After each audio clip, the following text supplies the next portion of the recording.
Hello and welcome back to the Saints Squad Show. I am your host Dylan Sanders of Pelicans Roundtable, and I'm sorry I was up late playing NBA 2K26, and I just got drafted by the New Orleans Pelicans. I'm Ross Jackson, host of Locked On Saints podcast, and I think one of the most important players on the field this weekend is going to be Alvin Kamara. John Hendricks, New Orleans football, and according to the map, we've only gone 4 inches. This is former Saints wide receiver Lance Moore, and while we are 0-2 this season, I'm still pretty positive about the direction of this team. Yeah.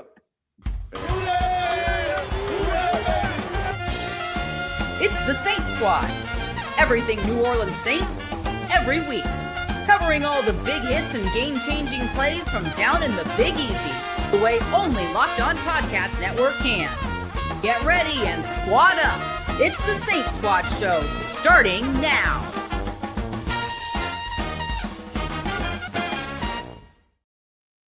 That's a Dumb and Dumber quote, by the way. Good Lord. Hey, John, I almost said that sounds like a personal problem. Man, oh man, y'all. Golly. Oh my God. Speak for yourself. Happy Nation, welcome back to the Saints Squad Show, part of the Locked On Podcast Network, your team every day. Thanks for making it your first listen every Sunday and Wednesday. We have a unique group of experts here ready to bring you a fun and informative show on everything New Orleans Saints. Today, we're going to be diving we're going to be talking about Spencer Rattler, how he's done over the past couple of weeks before the big, road test comes in. And then we're going to be talking about who are some other players that we think we could see a little bit more of. And then we're going to get into the Seahawks game. We're going to talk players to watch. We're going to get to our game picks and bold predictions. But first, this episode is brought to you by Mazda. Like our players, we sweat every detail because when you make every move count, pulling off the unexpected is only the beginning. Stay tuned for later for this week's highlight, moving the game forward. Mazda, move and be moved. All right, guys, let's talk a little bit of Saints football. Spencer Rattler, it's been through 2 weeks, and I think now's a good time to take a step back before I think the toughest game of the season to this point, especially being on the road, his first game on the road this season.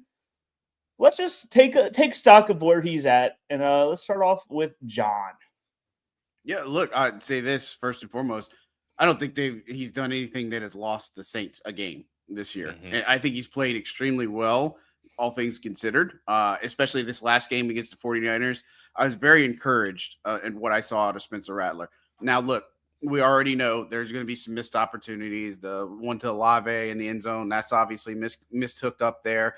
Few things, he didn't get helped out by some of the receivers earlier. Balls that hit you right there in the hands, like with Tajuan, he's got to catch that. I mean, we know certain things like that, but I think he made up for it later. But look, I think Rattler making some really good decisions with his legs and taking off and all that other good stuff. So I'm really encouraged by what I've seen with Spencer Rattler, but I'm also not that surprised, guys. I've been talking about Spencer Rattler for months. He was the guy that was going to make the leap, and I'm not crowning him. I don't think that there's anything that says, yeah, the Saints have found their permanent starter for the rest of the season and beyond and all that other good stuff. He's going to have an interesting road test against the Seahawks, but he's played in a hostile environment. He was playing primetime game against the Packers. I know it sucked. It didn't do well.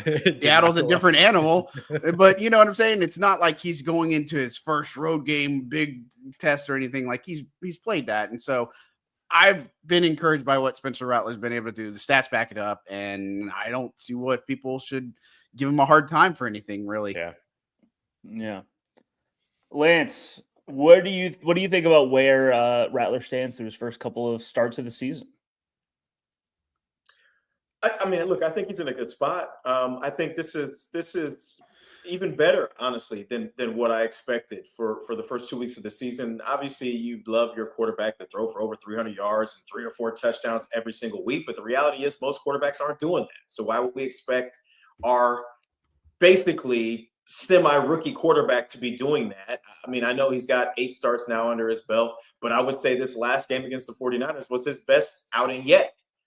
As far as the plays that he was able to make, the consistency, obviously the 3 touchdowns touchdown passes that he had, and he continues to take care of the football. That's the thing to me that is the most important thing for him, even beyond the yards and the touchdowns, making sure that the New Orleans Saints maintain possession of the football after every single time the football touches his hands. Like for him to continue to improve, right? From week 1 to week 2, he got better.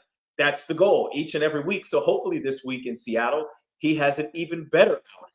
I don't think that's going to be easy because, like John alluded to, Seattle is the real deal now as far as the home field advantage, the crowd environment, the noise. The operation is going to be, I would imagine, almost totally in silent count. Like, because I played several games out there against really, really good Seattle teams and teams that really weren't that good, and it didn't matter. That fan base is wild. And so it's so loud that you can barely hear inside the huddle. So imagine a receiver on the outside trying to hear a snap count. So I'm sure this is going to be the first time that it's going to be primarily silent snap count for Spencer Rattler. So that's another level of coaching and preparation that they're going to have to put into this week.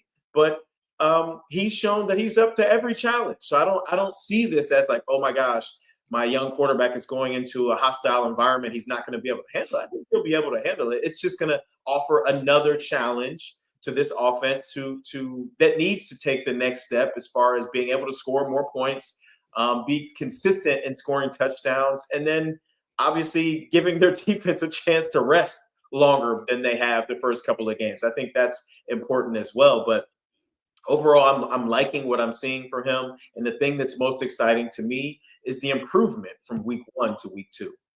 Yeah. Ross, give us your thoughts on Spencer Rattler so far this season. Yeah, I am really, really impressed with what we've seen from Spencer Rattler so far, from his ability to operate that pre-snap operation of Kellen Moore's, which, Lance, I think you might be able to attest to this watching the game. It's not like the play calls might not be long, but they do a lot of work at the line of scrimmage, it feels like, of moving pieces around, motion. They come out in one look, shift to another look. It's not a change. It's just part of how it is they operate it. So he's done a very good job there. He's done a very good job with his decisiveness and how quickly he's getting the ball out. Right now, the only two quarterbacks in the NFL that have gotten the ball out of their hands faster than Spencer Rattler are Aaron Rodgers and Matthew Stafford. They get the ball out very, very quickly. I think it's more about there only being two quarterbacks that get the ball out quicker than him than who those names necessarily are. But those are obviously aging quarterbacks that they want to get the ball out of get the ball out of their hands very quickly. And Spencer Rattler's getting the ball out of his hands almost as quickly as those guys. And I think he's done a very good job of just making good decisions.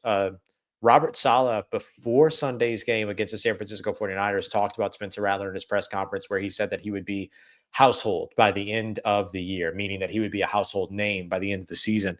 And then Spencer Rattler came out and had his best performance, career high, best pro career performance, career high in completion percentage, career high in passer rating, career high in completions, consecutive completions, career high in touchdowns, his first multi-touchdown game as well.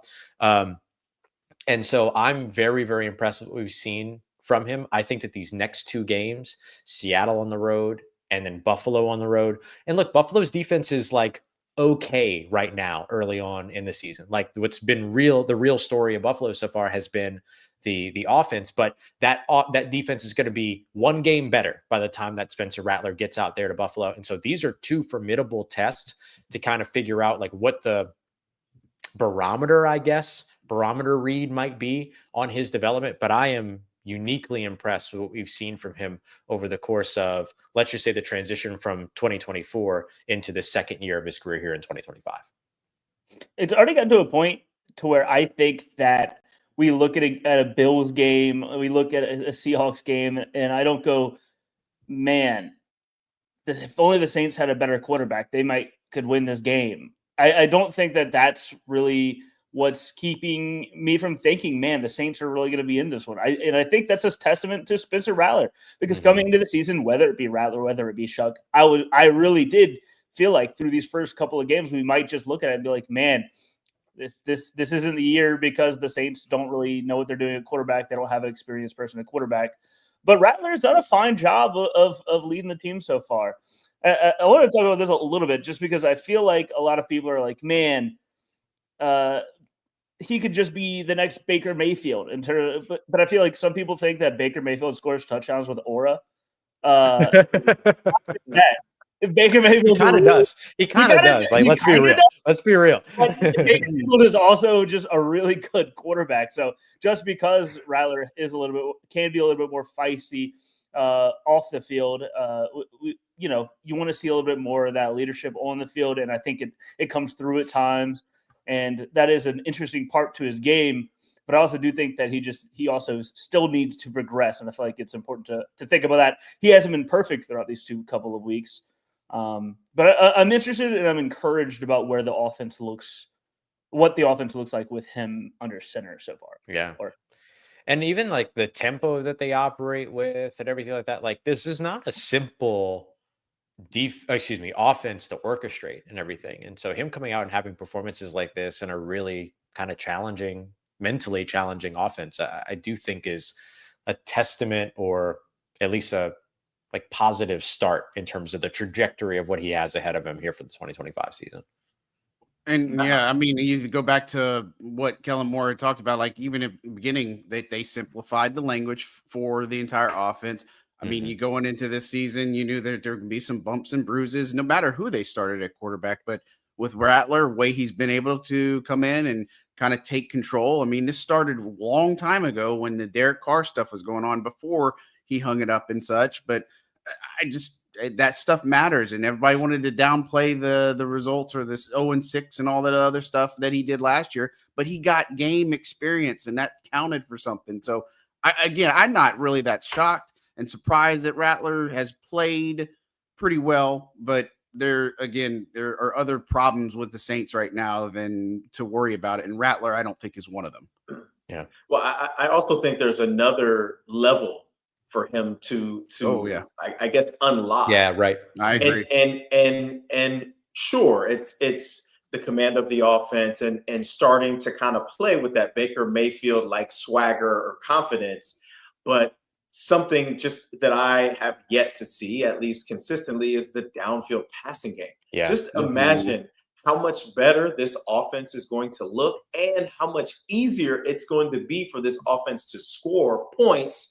I'm not going to say just touchdowns, but score points overall, because our kickers got to get it together and start making kicks too. But like, if we can make drives shorter, as in the number of plays that were out there, if we can have quick hitters and big time deep throws that turn out to be touchdowns, that just makes his life as a quarterback much easier.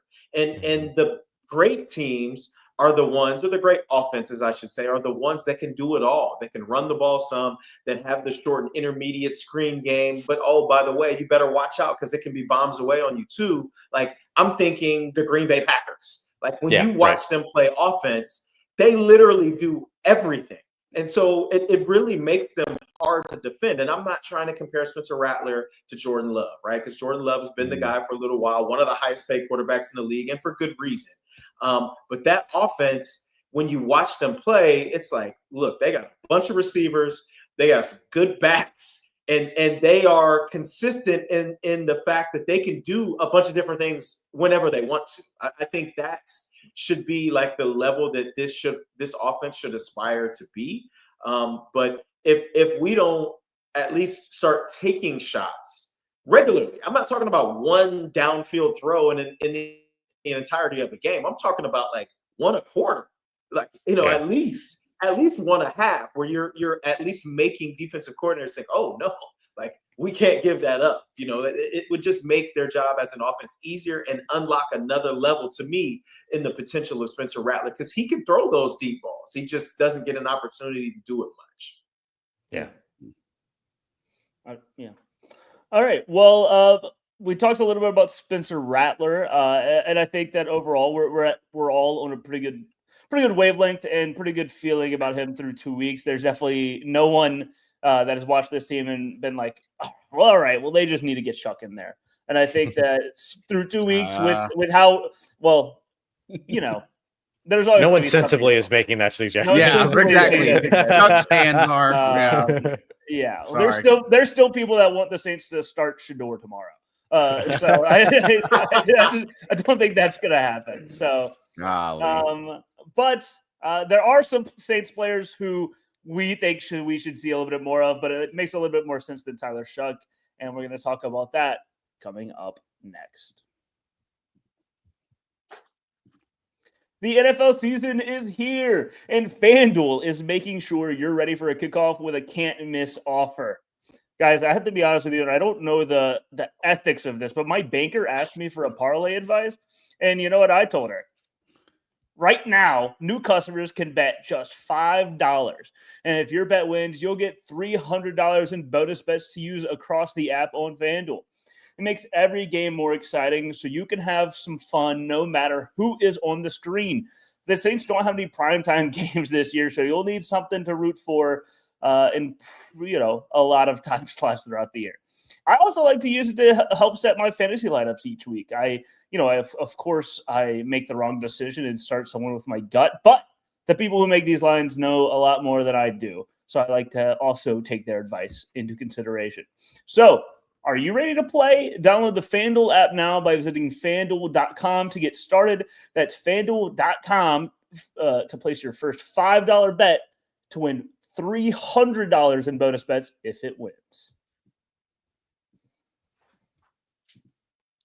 All right, let's get into some players we want to see a little bit more of. I framed this question to y'all before the show as, all right, these are players you want to see involved a little more. I just gave two of them on our rundown because I figured those are two names I know we're going to hear in this segment. And so I'm going to start off with one of them by starting off with Lance. Why don't you kick us off with the player you want to see involved more often? Do you want me to use one of the two players in your? I mean, whoever you want. Whoever you want. I assumed you would have one. Lance's choice. Yes, I did have one coming into the show, and I was literally just 2 seconds ago looking at the offensive stats because you know me, I'm an offensive guy. Yeah. But to think that we're 2 games into the season and Rashid Shaheed has 85 receiving yards. Right. Oh, I mean, like, I get it. Like, the offense has not super clicked or been world beaters yet. But I would have thought, based on the training camp, the preseason that Rashid Shaheed and Spencer Rattler together even had, that it would have gotten started a lot quicker, I guess. It's not to say he hasn't been involved. He's got 10 catches. That's 5 catches a game. I mean, like, just do the math. Like, that's a great season. But 85 yards for a guy that consistently has been, 15, 16, 17 yards for his career per catch. I mean, like, I don't like it. I just don't. I think that, sure, get him the ball as often as possible, but don't take away what a major part of his game and what to me makes him a great player is his ability to stretch the field and make those down the field catches. And obviously that relates to what I was talking about in the last segment about the vertical passing game just not being there yet. But it's confusing to me that we just aren't doing it often because we talked all offseason about the speed at the wide receiver position. We just are not taking the shots that I think are necessary for a team that has the dudes. Like you go in a game plan, you're like, okay, that's a dude. Like, we have to watch those guys because they will run by us. And, as our old receiver coach in New Orleans, CJ Johnson, always used to say, it's cancel Christmas because those guys can ruin your plan as a defensive coordinator, and it's not easy. Like, I'm talking about it and it probably sounds like it's easy. Like, just throw the deep ball. Like, there's no problem there. Like, there has to be the look for it, clearly. Like, you're not throwing go balls into cover 2 defenses. Your offensive guy has to win. He has to beat the defender that's covering him or the defense that they're using to defend him. The quarterback has to get protection, clearly, and the quarterback has to deliver a ball that is somewhere near target. I'm not like that. Like, this is the NFL. The balls don't have to always be perfect. It just has to be in an area that the receiver can go and make a play for him. So I want to see more Rashid Shaheed in the action, both in just getting the ball in his hands, whether that's the quick game, the screen game, the handoff to the receiver, or the downfield throws. I just don't feel like he's been as big a part of the offense as we all thought that he would be going into 2025. I'm gonna ask you a stupid question, Lance, just because I genuinely don't know the answer to it. A lot of the times over the course of the last couple of weeks, like the coaches and things like that, when we've asked about the deep ball, they've talked about like, well, what the defense has been playing has kind of taken away those options and things like that. Is there a value, and I'm going to word this super stupid, but is there a value in just doing it anyway? I know that there's like risk involved and all those other things, but like, is there value in like just saying, you know what, I'm going to give the receiver a chance to win, or is that something you don't necessarily want to see from a rookie quarterback? No. There is absolutely value in that with the right look, right? Mm-hmm. Like, so it can't be, okay, here we are, we're backed up, it's 2nd and 14, it's 3rd and 11. Those are obvious passing downs, and a lot of times teams are going to be in too high defenses, right? Too high, two safeties back deep. You're not throwing long bombs against cover 2 defenses because the safety's job is to be as deep as the deepest, play everything from the top down. So if you're running a go route on the outside, you're not throwing that ball because the safety's right there to make a play. You're not throwing a post route because one of those 2 safeties can see, okay, they're running a post, let me stay in the post and make a play. So there's value in if you're going to do it just to keep the defense off balance, you do it on early downs, or you do it on 2nd and 3rd and shorts, right? Sure. When it's not quite as expected that it's going to be a passing down, because I would imagine he's been calling shot plays. We call them shot plays when we've been backed up on behind the chain situations. Here we are, it's 3rd and 14. Well, we're not going to be able to throw that shot. We're probably going to have to check it down. Then they're going to come up and make the tackle. Now we're off the field because we're punting, right? So there is absolutely value in the threat of having a deep passing game, but you have to do it.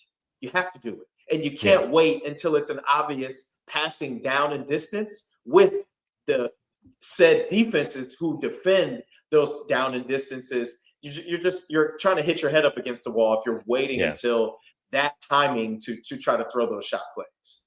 Cool. Thank you. Yeah. And to Lance's point, 3 teams in the NFL right now have 8 passing attempts or more of 30 or more air yards. So targeting 30 yards down from the line of scrimmage.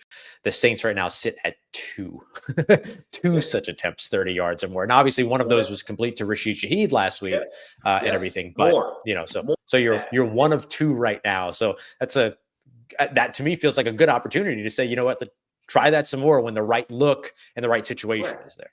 Yes, and you can always go back to that well. Like, why would you not? Like, shoot, we did that. It worked. Here, let's do a different one.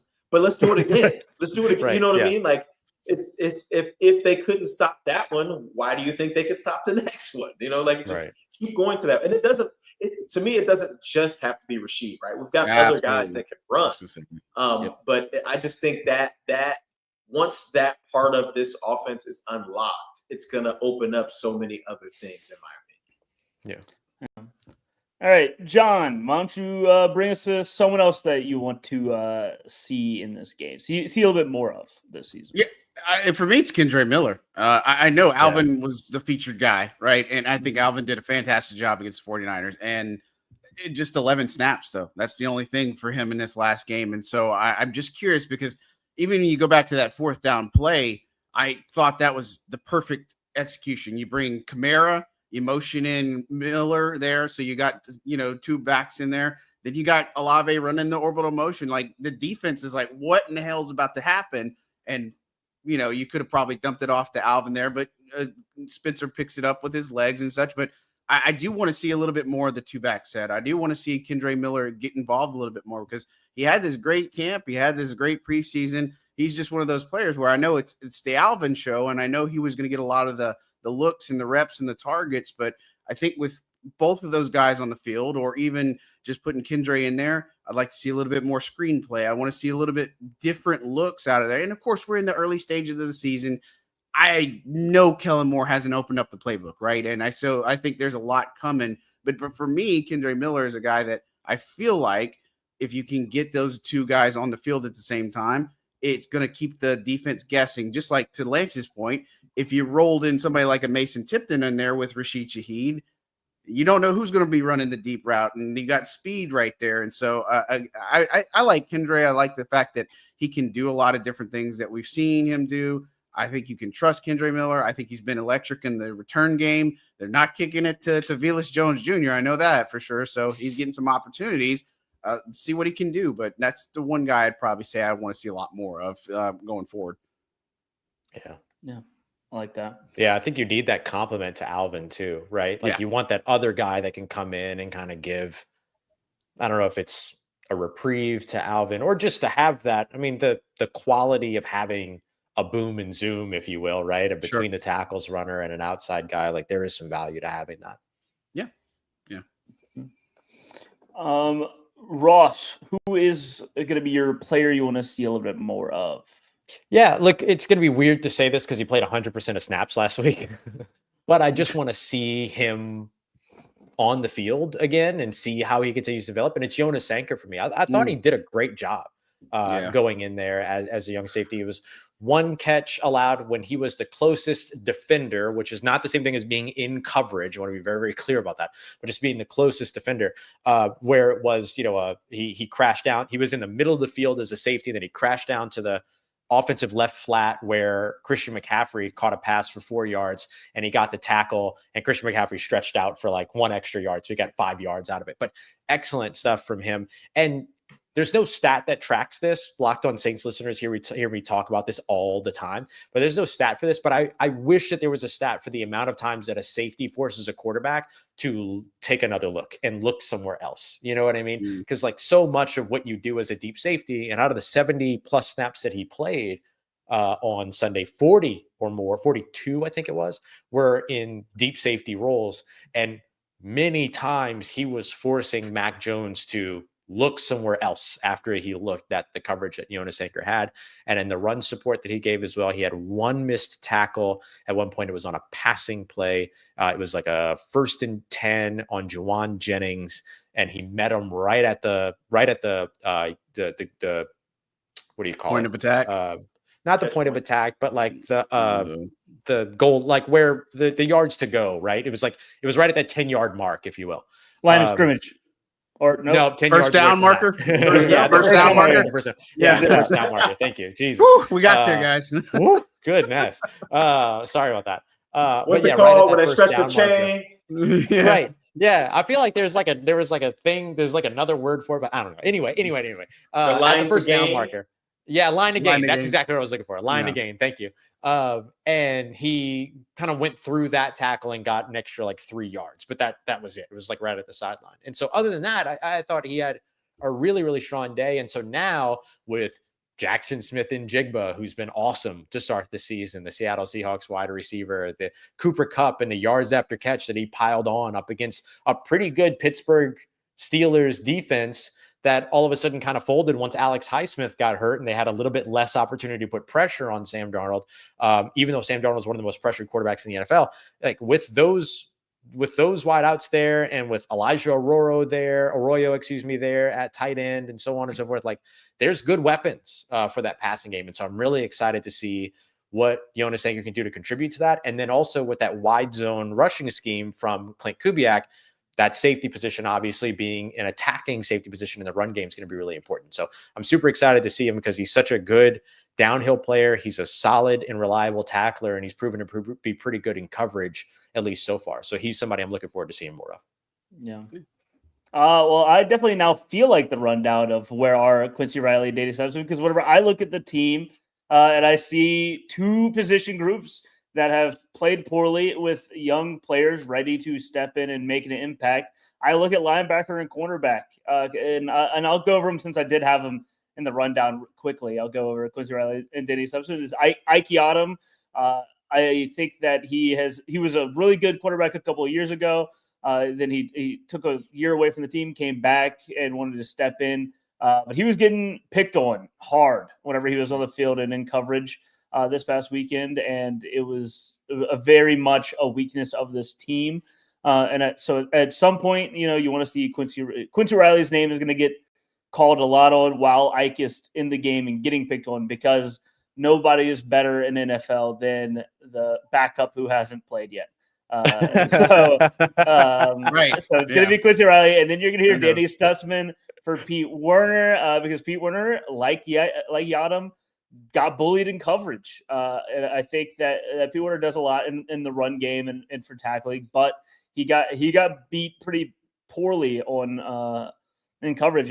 As linebackers get more modern, that is going to be something that people want to see Werner do a little bit better of, because whenever he was targeted, it went for a lot of yards. So at some point, you want to see what the young guys can do. These draft picks, they're very exciting, very fun, and they're at two position groups that are getting targeted and bullied on Sundays. And they desperately need a pass rush to help them out. Yes. And I think they're getting some of it, but there's times where they're not even getting any push when they need to. But I mean, you just look at the third downs. I mean, the defense has to play better as a whole. But the third and 6, 3rd and 10, 3rd and 14, 3rd and 13, like, you shouldn't be giving those types of things up like consistently. And that's what they were doing against the 49ers. And that's how you just don't win games. Now, some of the penalties, the phantom stuff on Kool-Aid, like when they were already walking off the field, we're not going to get hung up on that. Like, that's one issue. The footing in the Superdome, that was the most bizarre thing. And I know that they downplayed it, but it was a problem. And it has been a problem for a home team to play there and to have those issues. That was some of the things, like Warner slipping on something, or at the end of the game, Rattler or Alante slipping on something and trying to recover. That shouldn't happen to your guys. And so it's kind of a little bit of sore spot for me. But I think, to Dylan's point of who he's talking about, I do want to see Quincy Riley a little bit sooner rather than later, because I think that, again, you look at Jonas Sanker coming in for Julian Blackmon. This is accelerating the rebuild, and you're getting a better look of what you have going into next year in some aspects. So I think Quincy Riley is going to have a prime spot. Alante's in a contract year. That's something that we're going to have to keep obviously an eye on and such. So I wouldn't be upset seeing Quincy Riley here. And Ike Yadam, maybe he's got another game or two to figure it out. But, at some point, these guys got to start winning some games, and they've got a tough opponent. I mean, you mentioned Cooper Kupp and this talented wide receiving core, and it's Sam Darnold. You don't know what version you're going to get with them. They've got a stout run game with Kenneth Walker. And so it's the defense has got to really play up a level. Yeah, and they have two good running backs. Sure, Charbonnet. I can't. And so that's going to be tough. It's a tough offense and a feisty defense. So it's going to be interesting. But coming up next, we're gonna get to some Saints players to watch to help maybe have a little bit different of a result come this Sunday. This episode is brought to you by Mazda's Moving the Game Forward. For those who believe it's not just about playing the game, it's about redefining it. There are moments that do more than just put points on the board. They move crowds, move culture, and keep moving the game forward.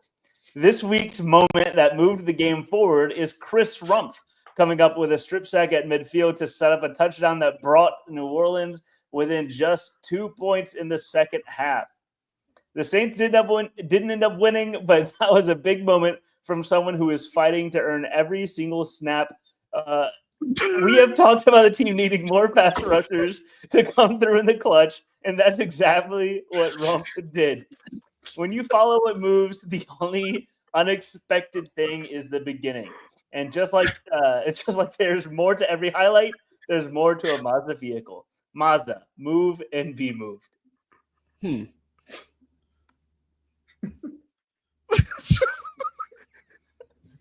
I don't know why Boink got me, but Boink got me. Yeah. That was I was like a little schoolgirl in the corner over there. I was over here like,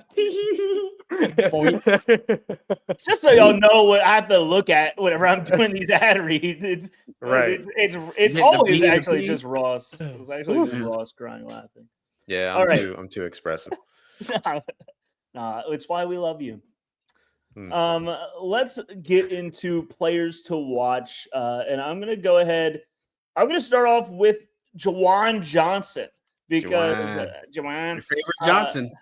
you know what, Will kind of earned my respect, and I actually. Oh, so now you have two favorite Johnsons? I did really like Will Johnson in college.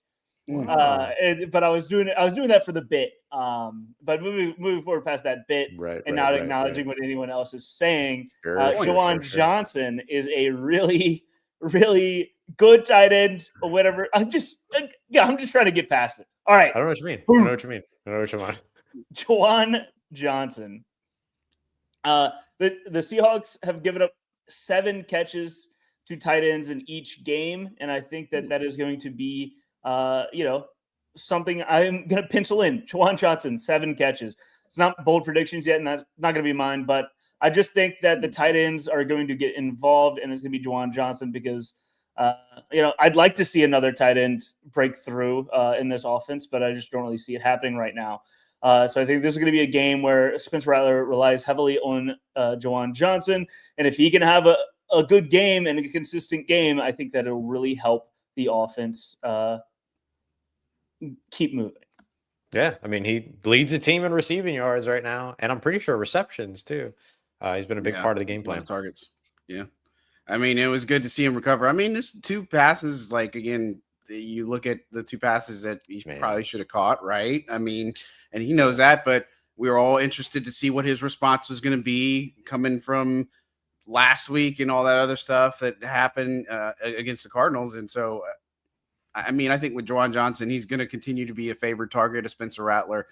That's not going to be a surprise there. It's just how do they defend it, knowing that they've got 2 weeks of film, knowing that Juwan Johnson is probably going to be the guy that Rattler looks at a lot here. Yeah. Lance, who is your player to watch?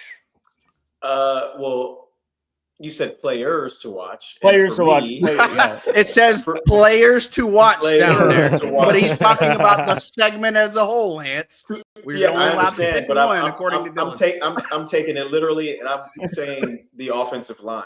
There you go. Okay, I like that. Okay. 100%. The injuries to Fuaga and Dylan Radins, the inconsistency of Cesar Ruiz, like, who's going to line up in this game? Is Fuaga going to be able to play?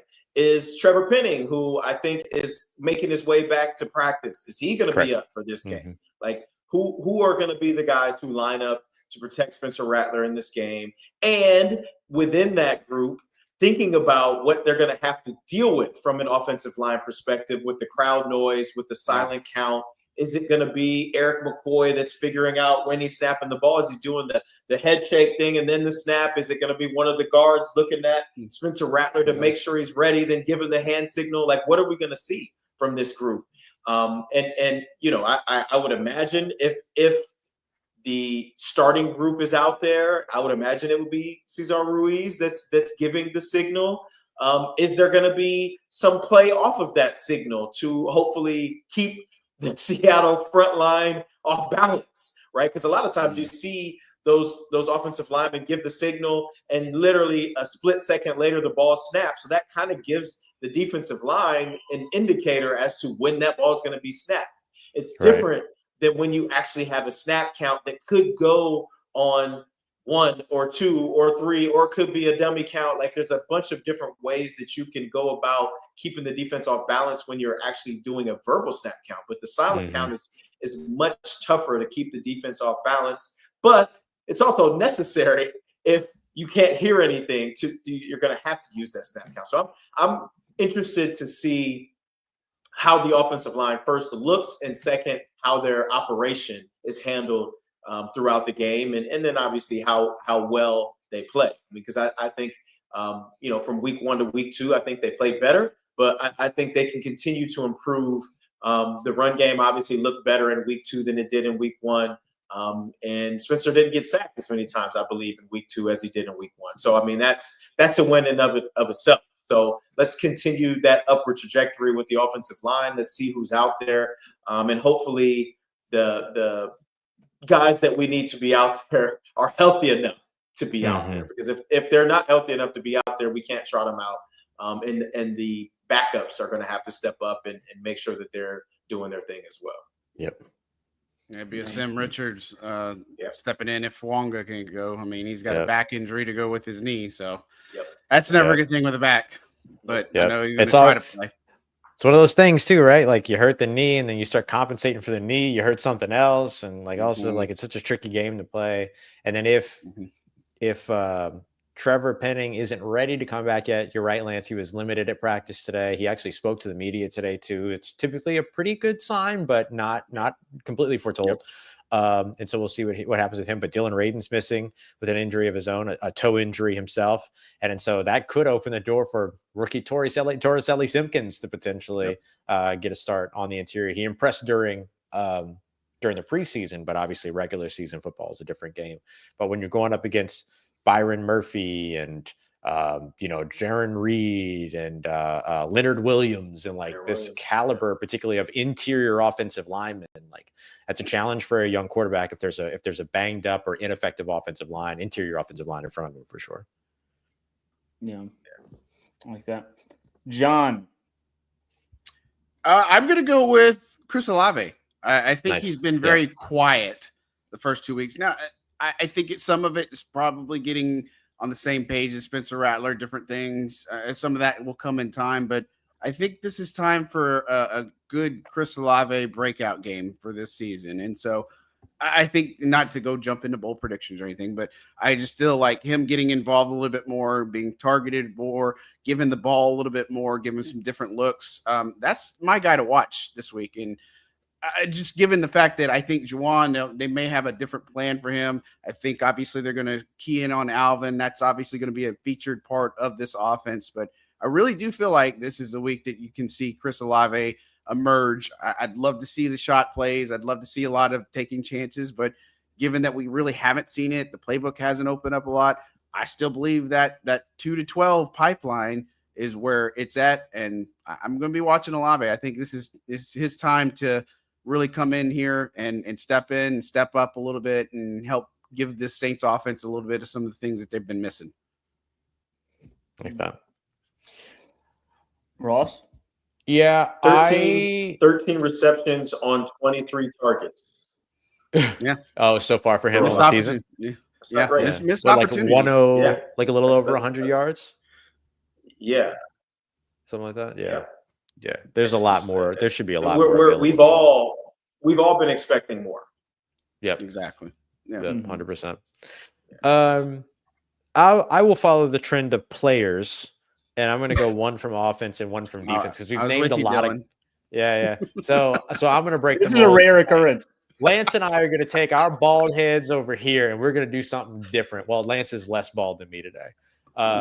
But which good for you, man. I wish I could. I really wish I could. I'm broke. I'm broken. So on the offensive side, since we've named a lot of offensive guys, I'm gonna go with Alvin Kamara. Alvin Kamara is huge in this game for me. I think versus Seattle, first of all, he has been outstanding against Seattle. Like the Seattle Seahawks fans think of Alvin Kamara when it comes to the Saints, the way that Saints fans think of Marshawn Lynch when they think of Seattle. Like that, it's like a similar situation. Alvin Kamara has played 3 games against Seattle. All 3 of those games with the Saints have been wins. I don't expect that to be the case this time. I'll bridge the gap a little bit to the next segment. Spoiler. But in any case, all 3 of them have been wins. All 3 of them, he's had more than 90 receiving yards. He's got 3 touchdowns, and all 3 of them, he's also had over 50 rushing yards. And so he has just been, for whatever reason, up against previous iterations of Seattle, which it's a different team now, but against previous iterations of Seattle, he has been a key piece to those wins going. And I think the most recent one is like 21, 22, something like that. And so him, to me, always going to be a big point of any road game anyway, because what travels? Defense, run game. Like that's kind of what you want to travel in a situation like this. So I'll highlight him. And then on defense, I'll go with Kool-Aid McKinstry. I am looking at Kool-Aid as the guy that's got to make something happen for this Saints defense on the coverage side. Is it solely on him? No. There's obviously a lot of different players that can impact the game. But knowing how much Jackson Smith and Jigba has been a part of what it is that Seattle has done early on in this season, knowing how much Cooper Kupp has contributed to this team, last week and everything like that. Kool-Aid McKinstry to me is a guy that was a star during training camp and has looked closer to the same that he looked last year, early on this year. So I'm looking to see, can he bounce back? I think he's a remarkably talented player. I think he's very physical. I think he's very smart too, just having spoken with him and getting to know him and things like that. He has it, but he's got to be able to display it. And so I think that this is a game to where I'm not looking for him to prove anything, all that other kind of stuff, but it's an opportunity for him going up against a really good air it out style offense once the run game gets moving. And we know what Clint Kubiak does too. If you stop the run game, he's looking 50 yards downfield every chance he gets. You know what I mean? And so I think it's going to put a lot of attention over on Kool-Aid. And so I want to see how he responds to that. Yeah. To your point about Alvin Kamara, at least I was looking, Seattle Seahawks 73 receiving yards against Christian McCaffrey, which, I mean, it's Christian McCaffrey, 9 catches, 73 yards. That's about what you're going to get it no matter who you are. But also 86 receiving yards for Jalen Warren and the Pittsburgh Steelers next game. Just, receiving backs have had some success. And I think that especially, just needing to get things going, it would be really shocking if they don't attack that early and often with Kamara. Yeah. And I also agree with Kool-Aid McKinstry, just because I think he is someone that we expect to be better than he has been. Yeah, and Seattle's defense has had some problem tackling, so I think that bodes well for somebody like Kamara as well. Yep, good point. I think like 13 missed tackles last week against Pittsburgh or something like that. Yeah, they probably missed half of those on Jalen Warren's. Right, you're right. Yes, exactly. Oh, man. All right, well, coming up next, wrapping it up, we're going to get to our game picks and bold predictions. And that'll be it for today. But yeah, coming up next, game picks. The NFL season is back, and honestly, there's nothing better than being in the stadium surrounded by fans cheering on your team. But let's be honest, getting tickets can be a hassle between queues, login screens, and prices jumping out at checkout. It's got to be frustrating. That's why I use Gametime, the app that gives the advantage back to the fans. Gametime is fast, easy, and backed by a Gametime guarantee. You always get 100% authentic tickets delivered on time and at the best price. Plus, all fees are included. So the price you see is the price you pay. Look, I'm going to pull up right now. I'm going to pull up Gametime. You're looking at it. Pull up Gametime. And in just a couple of taps, I'm seeing amazing deals like Saints tickets for $33. Are you kidding me? $33. I almost paid that for a sandwich. Real ones know. Download the Gametime app, create an account, and use code LOCKEDONNFL for $20 off your first purchase. Imagine seeing the Saints for $13. That's as much as the tip suggestion whenever I go to Five Guys. Download the Gametime app, create an account, and use code LOCKEDONNFL. Terms apply. Again, that's promo code LOCKEDON NFL for $20 off. Swipe, tap, ticket, go. Download Gametime today. All right, wrapping it up today. Let's get to these game picks, bold predictions, and let's start off with Lance. Well, you had to start with me. I did. Last time I didn't start with you, I stole your answer. Look, I didn't want to be the first one. But I believe I'm not going to be the only one. While I like the trajectory of this team, I like the fight. I like the fact that in both of the first two games, we had the ball with an opportunity to potentially win games. That to me is positive. I don't see any way that we go to Seattle and win this game unless our defense has a 4 turnover game, potential defensive touchdown. Like I just think that Seattle is a better team, and that's okay, right? Like it's not the end of the world. This is a tough environment. This is a team that is built better to win right now than we are, and we do have a young quarterback that's going into probably the most hostile environment that he will have faced in his young career. I'm as big of a Saints fan as anybody else, but I'm also a realist. If we weren't going to win any of those first 2 games, we aren't winning this one. So I'm going to go Seattle 27, Saints 17, unfortunately. But I do see our guys similarly with fight and showing that grit and that determination that good teams show. I just don't know that we have enough to get it done out there in Seattle this week. I like it. Yeah. I wonder if you're going to be the only one. But I know one person that's going to be picking against the Saints. We'll save him. John, who are you gonna go with? Well, we didn't get Lance's bold prediction either. Lance, we did this again last week. We gotta we gotta be okay. Lance, get your bold prediction. We gotta be. We will see. We will. Okay, yeah. So there was doom, but let me bring some gloom here. We will see our first offensive play of 50+ yards in this game at Seattle. There's my bold prediction. Okay. I can't tell you if it's going to be a touchdown, but it's going to be 50 or more. We haven't had one of those yet. We're due. So let's get one this week. I'm calling it the Sheed Quake. There we go. Yeah. I like that. Man. Man. All right.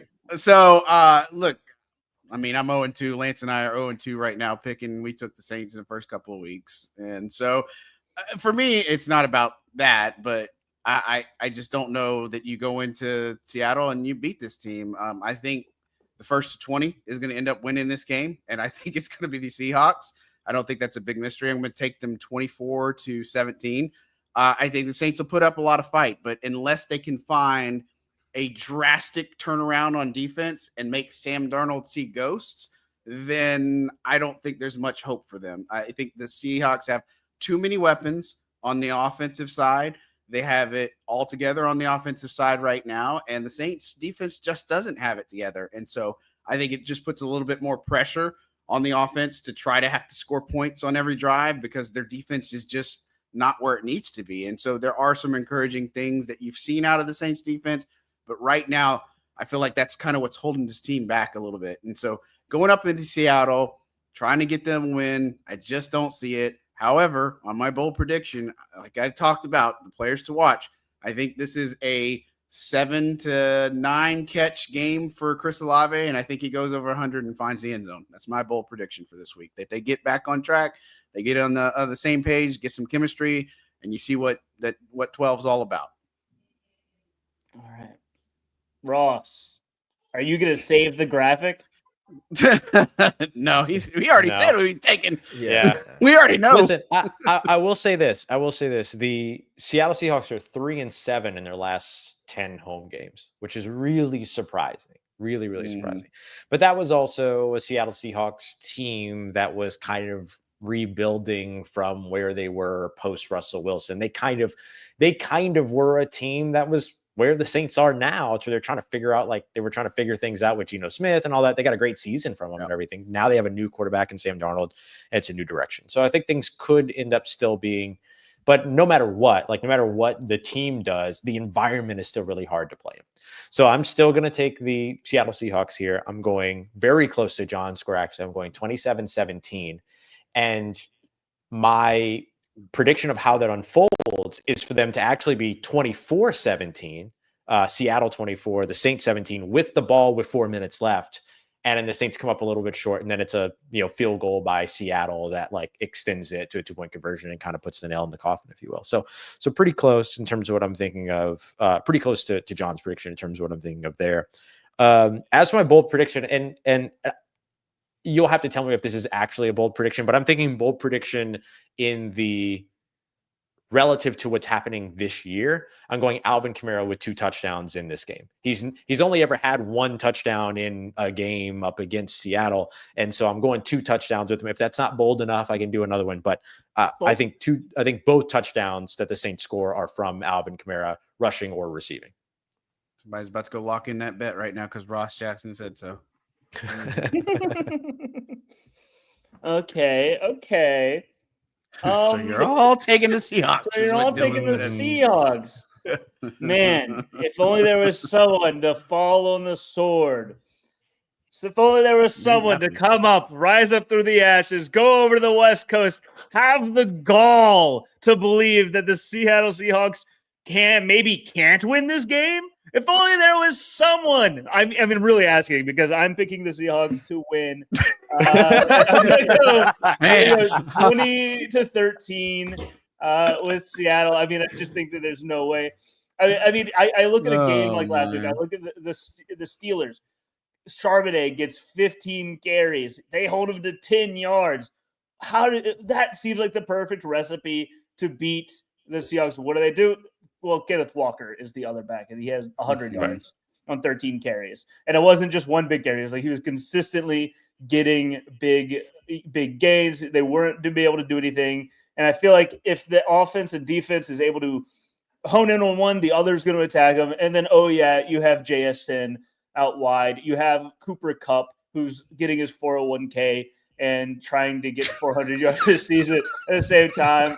And you have like Torrey Horton, who is a guy I like. This is a team that I think I just don't see the Saints beating this week, unfortunately. If Cooper Kupp finishes the season with exactly 401 yards, I'm going to go insane. I think he might get 400 this week against Ike Adam. But that's another story. Golly. Jeez. No. All right. But I do think that this is. I kind of thought about it because I think that this will be another game where we at the end of it we're like, okay, well the Saints were in it a little bit more than we thought. I don't think that the Seahawks team is the most dominant team in the NFL. No, they might. I think they're like a wild card team right now, and I think that at where we're at right now, I think New Orleans can compete with wild card teams, but I don't know if they can beat them.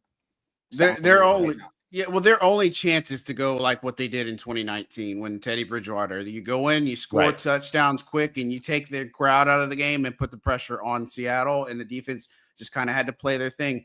That's the only way I see this playing out. And it's similar in Buffalo, but Buffalo, I mean, they got Josh Allen. They're going to put up touchdowns after touchdowns. But for this one, that's the only realistic scenario as I see is the Saints can score something right off the bat and then get a defensive turnover and then score again. I think that puts a little bit more pressure on Clint Kubiak and some of the adjustments he can't make sometimes in the second half. Maybe that helps them out a little bit, but I just don't see it this week.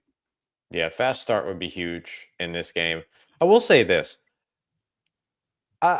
Last year, and I've said this on a couple of other shows too, but like last year when the Saints had the football within one score, and it was late in the game with like 2 minutes left. They needed a 2-minute drill to like tie the game or something like that. I would start writing my gamer.